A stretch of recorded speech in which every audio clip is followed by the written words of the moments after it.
As we go through the different types of viral loops, we want to go a little bit deeper on the subtype viral loop called the organic viral loop. The organic viral loop is where one user attracts another through natural, non-incentivized usage of the product. So the generic steps of an organic viral loop is that a new user signs up, they invite somebody else through some usage of the product. There's a branching factor of how many people they invite that is sent through the channel, and then a certain percentage respond to those invites, signing up for new users. There are a lot of different products that use organic viral loops. We can think about Snapchat, LinkedIn, Slack, Instagram, WhatsApp, Facebook, the document collaboration product, Quip, or even Airtable. So let's go through a couple different examples to show you what we mean by an organic viral loop. In the Dropbox example, it would be somebody sharing a file or folder with a couple other people. So what does this loop look like? Well, a new user signs up, a user uses the product and creates documents or folders they want to share. So that's the share trigger. They share it with a certain number of recipients that's sent through email or maybe a push notification on a mobile platform. And then a certain percentage of them click on those invites, becoming new users of Dropbox. Let's take a look at one other real quick example. The video recording and messaging software Loom, where one user records a video and sends it to the other just like a message. So what does this viral loop look like? Well, a new user signs up, then they record a video that they want to share and send to somebody else. That's the share trigger. Then they send it and share it with a certain number of recipients. They might share it through email, Slack, or some other social channel. A certain percentage of them click on that, watch the video, and then become new users, repeating the steps of the loop.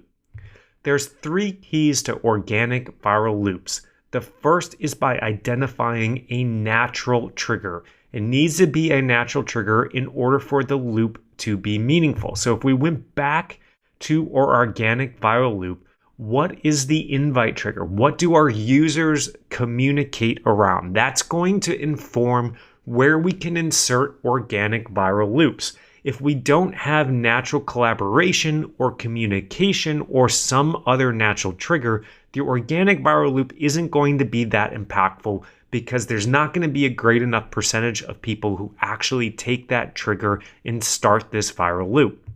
The second key to an organic viral loop is that frequency of the trigger. So there might be triggers that happen much more frequently within a user's lifetime than other type of organic triggers. Let's take a look at an example of this. So we're looking at this second step of the loop, and we're trying to understand what is the frequency. How many times does this trigger occur in a user's lifetime? If we looked at the document collaboration product, Quip, as an example, we'll find a couple different examples, one of an infrequent trigger and one of a more frequent trigger.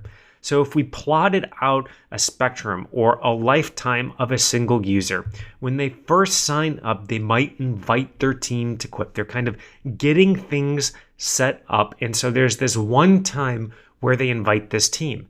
This is a viral loop, but it's going to happen very infrequently. It's only going to happen once at that initial setup. But there's another type of viral loop in Quip, which is sharing a document. So as I create documents, I might be sharing it with more people, not just internally within the org, but outside of the org as well.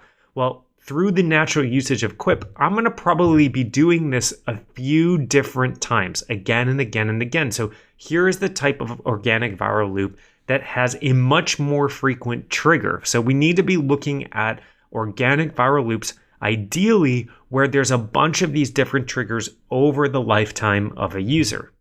The third key to an organic viral loop is the response rate, because organic viral loops tend to have low branching factor. So we're looking at this third step in the viral loop. So I'm going to invite somebody naturally to the product, but that branching factor tends to be pretty low. If we think about that Dropbox or that Loom case or even the Quip case, in every single case in that organic viral loop, I might be sharing with 1, 2, 3, 4, 5 people, right? But that's pretty low. So as a result of that low branching factor, I need a sufficiently high number of people to respond to those invites to make the math of this organic viral loop work.